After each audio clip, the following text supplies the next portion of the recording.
Jelas belum? Terdengar Pak. Jelas ya. Terdengar Pak. Baik ya, untuk pertemuan ke 4 sampai ke 7 dengan saya nanti ya. Jadi kita bahas satu-satu. Ini tentang yang pertama tentang geoteknik tambang ya. Jadi di bagian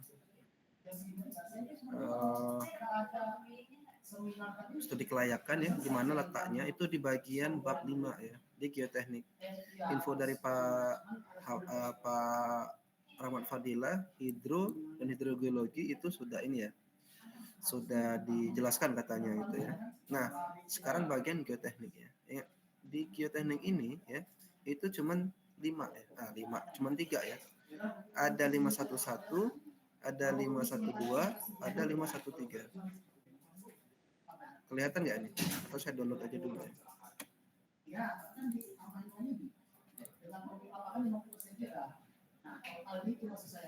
Saya ini contohkan yang mineral ya.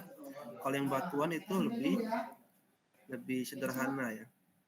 Oke.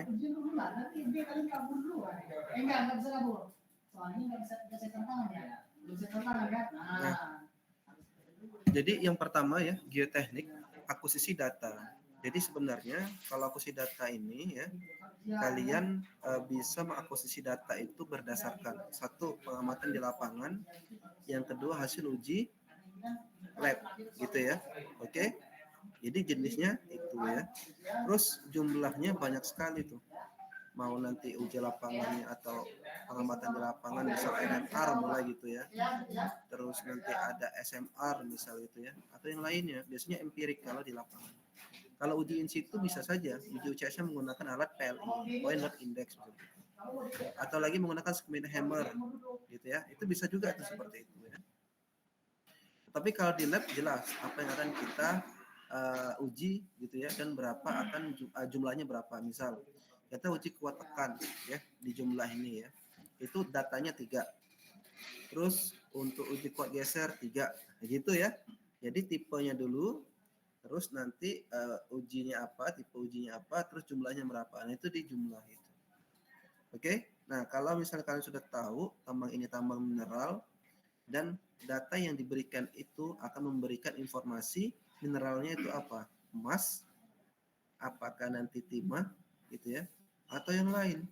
Nah jadi kalian akan bisa mencari gitu ya, kira-kira batuan untuk tambang emas itu apa. Oke, kalian dibebaskan mencari di jurnal gitu ya, apa batuan samping atau batuan induk yang mengandung mengandung emas gitu ya. Nah misal kalau kalian menggunakan jenis batuan yang ada di Pongkor misalnya emas gitu ya, berarti kalian itu mengarahkan nanti geoteknik ini untuk tambang bawah tanah. Kalau misalnya nanti kalau tambang terbuka gitu ya, berarti nanti tambangnya pendekatan dengan tambang terbuka. Emas itu ada di Freeport gitu ya, ada juga di di Newmont dulu gitu ya, di Newmont apa itu saya lupa namanya gitu. Intinya kalian harus melakukan pendekatan tambang itu di permukaan kalau kan merencanakan tambang terbuka begitu ya. Oke, itu terus itu untuk mengakuisisi data. Nah terus berapa banyak data yang diperlukan untuk mengakuisisi data ini gitu ya, saya minta ya minimal gitu ya, kalau kalian nanti misalnya membuat ada berapa lapisan, misalnya 3 gitu ya. Bagian atasnya untuk desain geoteknik itu soil gitu ya. Terus nanti ada batuan yang kedua, misal sandstone. Nah, yang ketiga misal ada batuan yang mengandung emas ini gitu ya. Misalnya di batuan telurit gitu ya. Nah, kalian itu minimal ada 3 data ya. Artinya nanti 3 data ini mau di satu jurnal atau nanti satu jurnal satu data silakan aja, tapi saya minta datanya 3. Oke. Nah, apa saja datanya itu? Ya kalian nanti mau menganalisis geotek seperti apa. Untuk lereng ini misal kalian mau menggunakan kriteria keruntuhan lerengnya untuk berkolom. Berarti datanya kohesi, sudut gesek dalam dan density gitu ya. Atau kalian nanti mau memperkaya laporan gitu ya, ada laporan RMR gitu, silakan aja gitu ya dimasukkan. Artinya apa? Kalian bisa berasumsi gitu ya, asumsi dengan dasar jurnal itu lebih bagus gitu ya, atau kalian nanti berasumsi dengan hasil analisis kalian sendiri gitu ya. Mungkin ada RMR di bagian skripsi cutting kalian gitu ya, dan kalian ambil nilai RMR-nya itu karena RMR di penilaian batuan emas misalnya gitu ya, atau nanti di batu bara, silakan aja gitu ya, nggak jadi masalah. Karena apa ya saya bebaskan ini? Karena kalian tidak ada melakukan pengujian, dan juga kita dosen pengampu atau dosen yang mengarahkan di perencanaan tambang ini tidak akan memberikan data hasil di lapangan atau hasil uji gitu ya. Kita ada gitu ya, tetapi akan sulit kalau misal kami memaksakan data itu yang akan digunakan gitu ya. Nah, sekarang bebaskan saja kalian ke kalian gitu ya, dan jumlahnya juga nggak banyak ya. Kenapa harus 3 tadi jumlahnya? Itu agar bisa dirata-ratakan, biar tahu ya, minimalnya yang mana, maksimalnya mana. Kalau lebih dari 3 boleh ya, itu bagus sekali gitu ya, termasuk di penilaian.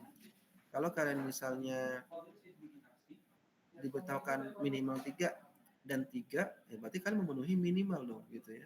Harusnya lebih dari itu. Oke? Nah, untuk sebaran data ya, kalau misalnya benar-benar laporan ini ya untuk memenuhi syarat ESDM, sebaran data ini adalah peta situasi atau layout pengeboran geoteknik. Nah gitu ya. Jadi mana titik-titik koordinat yang tersebar di rencana PIK atau di calon PIK begitu ya. Nah itu. Tapi kalau kalian sebaran data ini, berarti kalian akan membuat tabel ya. Data satu itu di jurnal mana, terus masukkan link gitu ya. Link itu di apa ya, link kalian berarti link Google Drive boleh gitu ya, atau kalau kalian mengarahkan link langsung ke jurnalnya boleh tuh gitu ya. Berarti tersebar di mana gitu ya, berarti disebar di jurnal data kalian. Oke. Oke. Ada yang tanyakan nggak untuk bagian 5.1 ini? 5.11 ini, akuisisi data, jenis, jumlah, dan sebaran data. Belum? Ya, nanti coba di ini ya, kalian coba disusun gitu ya. Nanti bisa bimbingan ke saya ya, sesuai dengan jadwal yang saya tetapkan. Oke? Nah, selanjutnya ada analisis geoteknik ya. Nah, kalau analisis geoteknik gitu ya, kalau kalian itu tambang batuan, tambang mineral, itu pasti tidak bisa ya menghindari namanya kemampu galian dan kemampu garuan. Karena potensinya untuk peledakan itu besar sekali. Nah, untuk menetapkan tambang itu peledakan atau enggak, harus ada analisis kemampu galian dan kemampu garuan ya. Kalau misalnya dipastikan tidak menggunakan peledakan, ya udah nggak usah dianalisis, karena alat berat itu pasti menggaru. Contohnya batu bara. Batu bara itu dia tidak semuanya menggunakan, atau potensi dia menggunakan metode peledakan itu enggak selalu, enggak tinggi gitu ya. Jadi apa, kemampu garuan, kemampu galian ini tidak dilakukan juga nggak apa-apa gitu ya. Tetapi kalau kalian merencanakan peledakan di batu bara itu menggunakan peledakan, berarti kemampu galian dan kemampu garuan ini harus diadakan gitu ya. Oke. Ada metode namanya Petiver ya, Petiver dan Fox gitu ya. Itu tahun 1974, itu memberikan grafik ya untuk menentukan dia itu berada di mana batuannya. Apakah bisa digaru, digali, atau diledakkan. Datanya apa yang dibutuhkan? UCS ya. Jadi UCS itu yang dibutuhkan agar nanti bisa diplot ke dalam grafik ya. Jadi kalian menganalisis yang bagian ini gitu ya, itu berdasarkan metode empirik. Nah gitu ya, tadi saya sebutkan Petiver dan Fox tahun 1974 gitu ya, silakan. Atau kalian juga mau lihat apa namanya ya, jurnal saya gitu ya, di JSTVC itu ada ya analisis kemampu galian dan kemampu garuan. Contoh saya itu di tambang emas di Aceh ya. Nah, silakan aja. Itu salah satu ya referensi ya kalau mau menggunakan metode empirik ya. Oke? Nah, UCS itu dari mana? Ya UCS tadi dari data yang ini tadi ya. Kalau kalian cari ya UCS ya, karena mau mendapatkan kohesi dan pi, UCS-nya dicari dulu atau dari RMR diperkirakan, ya udah nggak apa-apa ya.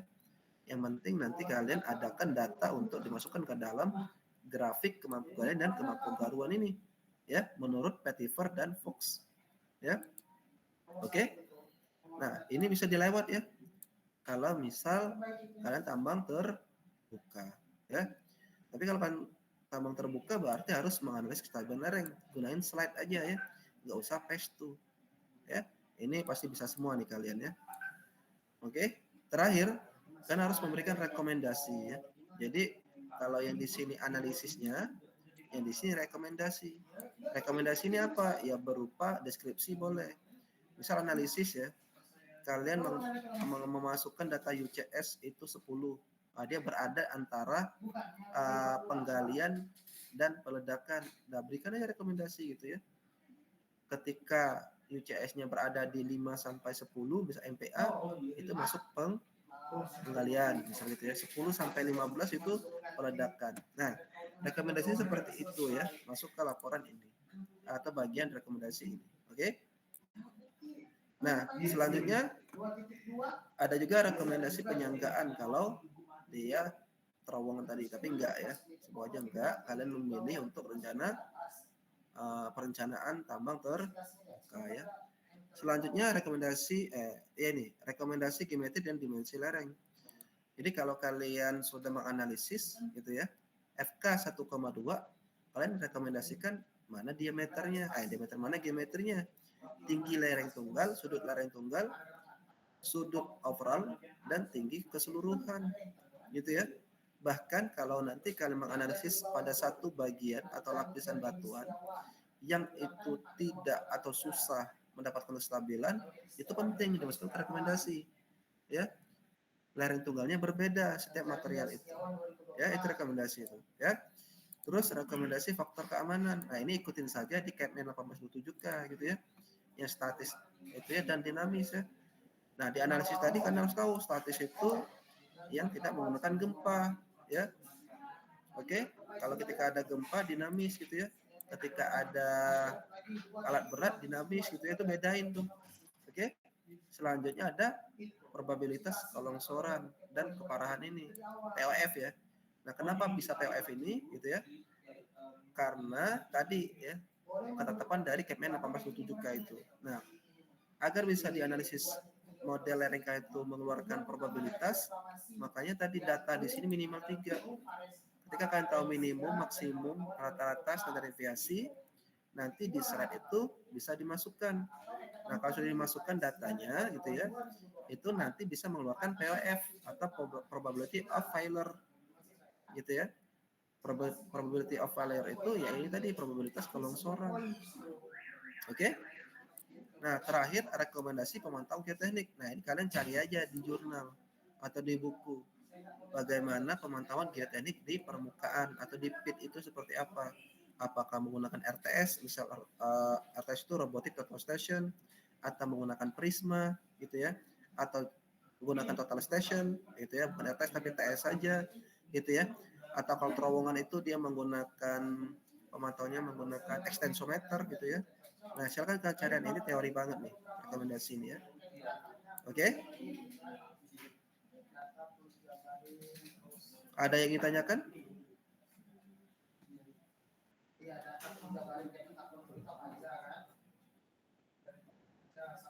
Ada nggak ditanyakan?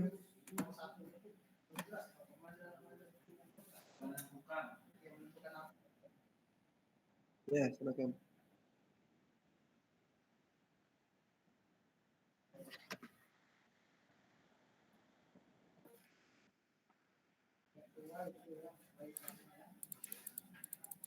Ya ini. Jadi gini, kalian menganalisis kemampu galian dan kemampu garuan gitu ya, agar tahu nanti batuan kalian itu Misalnya kalau batu bara OB gitu ya, ya enggak. Kalau batuan misalnya emas, berarti batuan apa? Misal andesit lah gitu ya. Atau batuan telurit gitu atau dasip gitu ya.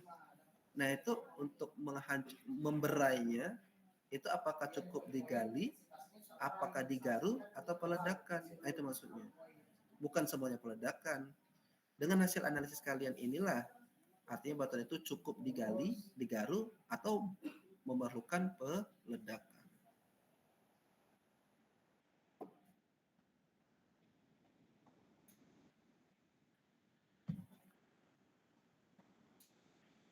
Sebenarnya menjelaskan ini bukan kamu menjelaskan nanti peledakannya barbon spacing itu udah bukan seperti itu ya. Itu nanti itu rencana penambangan di bagian itu. Ini hanya mengeluarkan analisis, hasil analisis. Dia itu mampu batuannya diberaikan dengan cara apa gitu.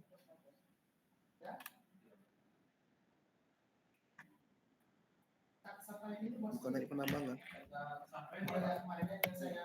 Metode ya. Ntar saya tunjukkan ya.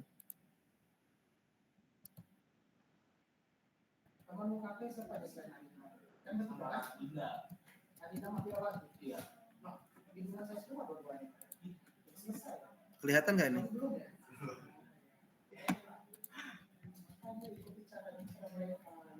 Nah ya, analisis kemampuan ya di Aceh ini. Oke, ini PDF-nya ada. Ini punya saya nih ya. Nah, jadi ini nih maksudnya ada grafik ya. Ini metodenya itu Petiver ya. Jadi kalian baca benar-benar ini. Oh, saya gunakan yang kriteria Franklin dan kriteria Petiver dan Fox 2 ya. Jadi saya bukan menggunakan satu saja. Ya, saya sebutkan ini 94 ya. Yang 74 juga ada tapi saya gunakan 94 ya. Yang Franklin tahun 71 ya. Jadi dua metode yang saya gunakan. Jadi ini grafiknya nih gitu ya. Yang ini menurut Franklin, yang ini menurut Petiver dan Fox. Jadi apa yang dibutuhkan? Kalau di sini PLI atau UCS juga bisa ya. Nanti dikonversi saja. Dan frekuensi spacing. Fracture spacing atau spasi dari bidang discontinue. Yang ini juga gitu ya. Nah, terus misalnya nih saya ngeplotin 1 2 3 4 5 6 7. Ada 7 data. 7 data di sini gitu ya. 7 data di sini. Jadi untuk batuan limestone, nah gitu ya. Saya dapatkan tadi limestone itu UCS-nya ada 7 gitu ya, misal. Udah masukin di sini gitu ya. Nah, ini ya lurus ini karena saya tentukan berdasarkan nilai RKD gitu ya. Jadi RKD sekian, itu UCS PLI-nya sekian. Jadi kalian juga bisa memprediksi, oh batuan saya itu RKD-nya sekian, berarti PLI-nya sekian kira-kira. Ada ya persamaan untuk merubah atau mengkonversi RKD ke CS atau RKD ke PLI. Tergantung kalian membaca jurnal sih sebenarnya. Nah, kalau saya ini RKD 20, 30, 40, 50, 60, 70, 80. Nah, gitu ya. Jadi kalau di bagian ini, yang ini, limestone ini, itu nanti rekomendasinya ke penggalian yang keras dan penggalian yang mudah. Tapi lebih banyak masuk ke easy ripping. Penggalian yang keras dan penggaruan. Ripping itu penggaruan ya, yang mudah gitu ya. Oke? Kalau untuk jasperoid, nah itu penggaruan yang mudah, sedikit keras gitu ya. Artinya apa? Untuk batuan saya, jasperoid dan limestone itu nggak perlu peledakan. Dia hanya perlu digali dan digaru. Nah, kopi nggak kira-kira? Ya, ini ya analisisnya menggunakan ini, maksudnya ada metode analisis itu ya, menggunakan metode empirik. Empiriknya apa? Ya grafik ini ya. Kopi nggak? Ya, gitu ya. Nah, ada lagi yang kita tanyakan? Tabel 4.5. Halaman 38. Tabel 4.5 di dalamnya. Nggak ada lagi tanyakan?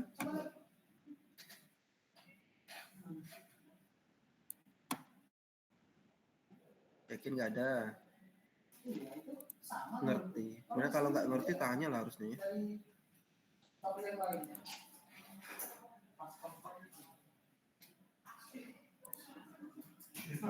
Saya sambil menunggu ya. Nanti saya tunjukkan juga ya.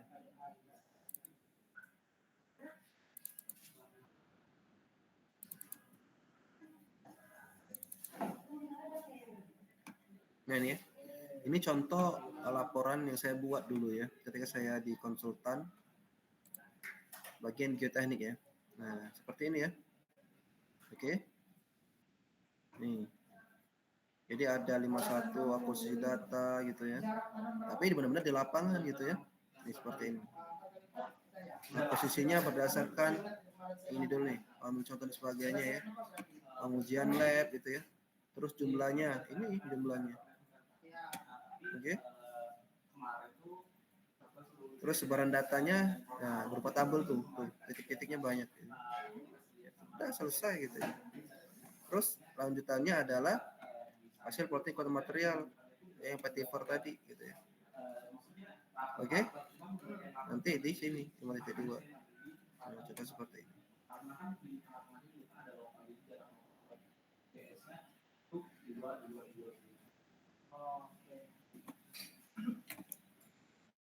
Ini nggak bisa saya kasih gitu ya karena ini punya perusahaan.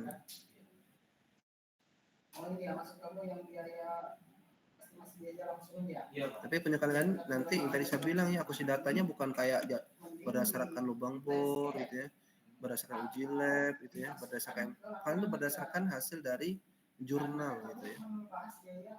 Oke.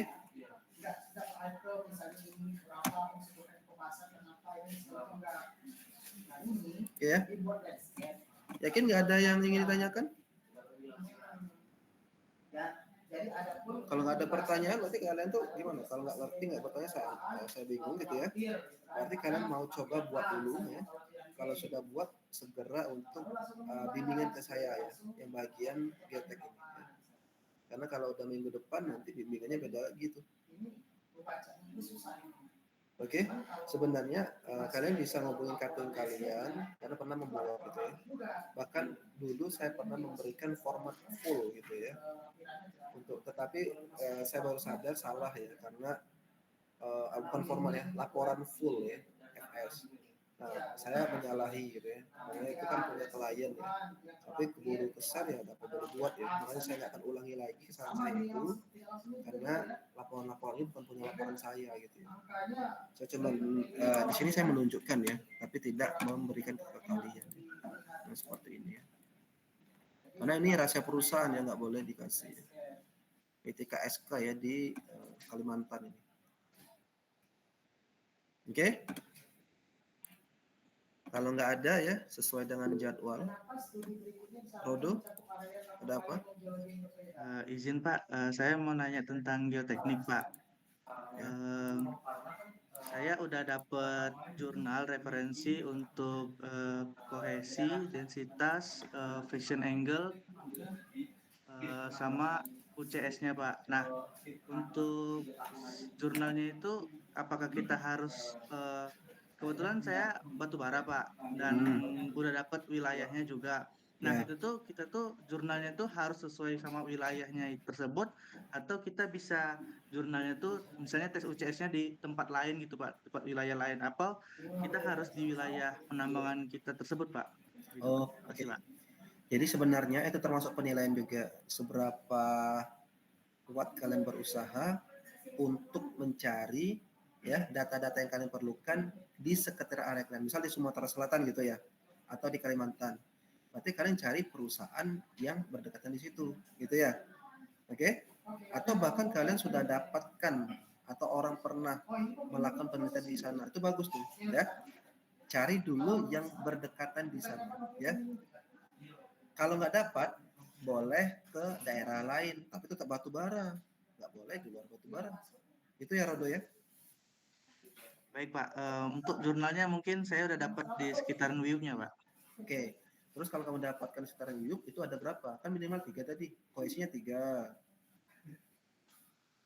Ya, jadi kalau misal 3, kohesinya ada yang bilang 50 kPa, ada yang bilang 35, ada yang bilang 70. Nah, nanti kan bisa rata-ratain kan gitu. Itulah yang akan kalian masukkan ke dalam slide untuk dianalisis. Begitu, Rodo. Baik Pak, siap Pak. Oke. ya.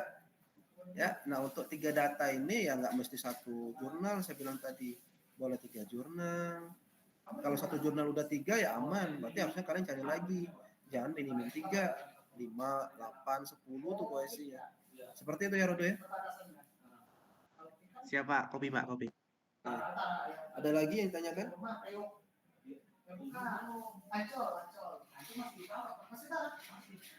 Ya, sebenarnya saya untuk apa ya, memberikan arahan ini menggunakan jurnal gitu ya, agar kalian banyak membaca ya.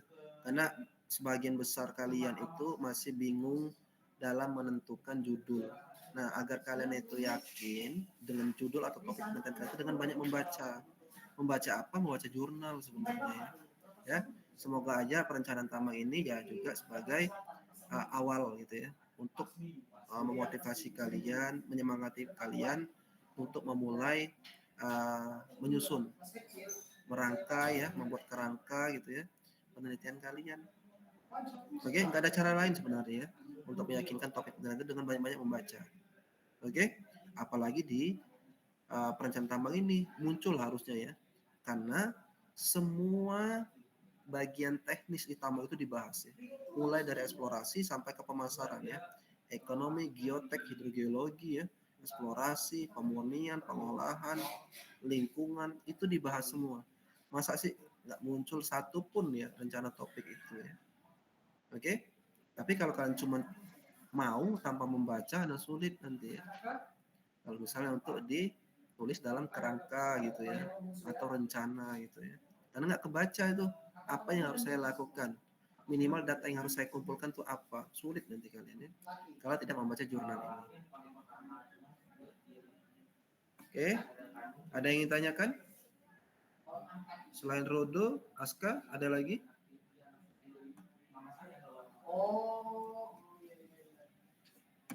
Kalau tidak ada, saya kasih contoh satu lagi, saya kasih perlihatkan lagi ya. Kalau misalnya ini laporan sebenarnya gitu ya, ya 1, 2, 4, 6, 7. Nah, 7 halaman saja bagian geotek itu ya, 7 halaman. Jadi kalau kalian itu cuma 5 halaman, jangan juga 1 halaman ya, masa geotek bagian 1 halaman. Ada 3 subbab ya, akuisisi, analisis dan sebaran, cuma 1 halaman nggak mungkin ya. Ya, jadi bisa aja kalian 5 halaman gitu ya. Oke, tapi jelas apa yang kalian itu jelaskan nanti. Oke, ada yang ingin tanyakan nggak?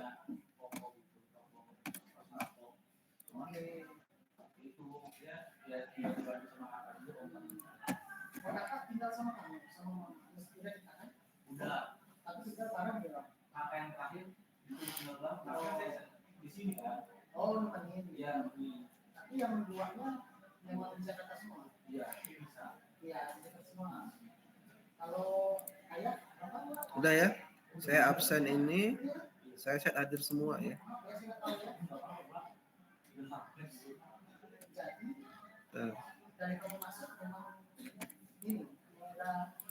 RC 45 orang, saya set hadir semua. RB juga 45 orang, sudah saya set hadir semua.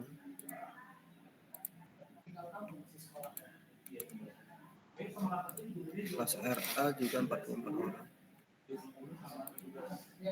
Oke, udah ya, udah saya absen semua untuk semua kelas ya. Jadi gini ya, perencanaan tambang juga saya tekankan, kita bukan kuliah tapi bimbingan gitu ya. Makanya coba kalian buat laporan ini dan diperbanyak itu, atau lebih lama itu di bimbingan gitu ya. Makanya setelah ini berarti ada waktu itu besok dan Jumat gitu ya. Atau nanti minggu depan juga boleh lah ya, tapi di awal-awal ya, misalnya Senin atau Selasa untuk geoteknik ya. Karena di minggu depan itu jadwalnya juga udah masuk ke rencana penambangan ya. Oke, jadi mungkin kalau sebelum masuk kelas di hari Selasa ya, kalau misalnya minggu depan jam 1, di Seninnya bolehlah belajar geoteknik ya, atau bimbingan geoteknik ya, yang bab geoteknik. Oke? Yakin nggak ada pertanyaan? Kalau nggak ini saya tutup nih kelasnya. Ya, baik kalau nggak ada ya, terima kasih atas kehadirannya. Coba dicicil ya untuk bagian geoteknik, sebenarnya bukan geoteknik aja ya, bab 1, bab 2, bab 3 itu udah cicil gitu ya. Karena harusnya kalian kalau udah bab 1, 2, 3 itu mulai bimbingan tuh. Bimbingan dengan Bu Jarwinda, bimbingan dengan Pak RF gitu ya. Dan bimbingan dengan ke saya. Makanya bimbingan itu cukup perwakilan saja tuh. Geoteknik ke saya 2 gitu ya, ke mereka masih 1 atau 2 gitu ya. Oke, biar selesai itu laporannya. Jadi nanti ketika akan presentasi di pertemuan 8, ya udah nanti batasnya itu di pengolahan dan pemurnian. Mungkin mungkin sampai ke infrastruktur gitu ya. Untuk habis UTS, ya udah bagian yang lain lagi, lingkungan gitu ya. Terus PPM gitu ya. Organisasi sampai nanti analisis kelayakan ya, sampai ke pemasaran. Oke? Jadi anggap saja kali ini bimbingan TA gitu ya. Ada bab 1, ada bab 2 gitu ya. Tapi kalau ini sampai bab 11 gitu ya, yang benar-benar dibimbing gitu. Baik, kalau nggak ada pertanyaan ya, saya cukupkan untuk pertemuan arahan di minggu keempat ini. Saya harapkan segera bimbingan ya.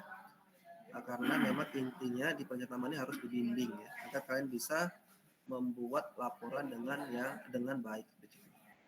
Sekali lagi terima kasih kehadirannya dan saya akhiri. Assalamualaikum warahmatullahi wabarakatuh. Waalaikumsalam warahmatullahi wabarakatuh. Waalaikumsalam Terima kasih. warahmatullahi wabarakatuh. Waalaikumsalam. Terima kasih, Pak.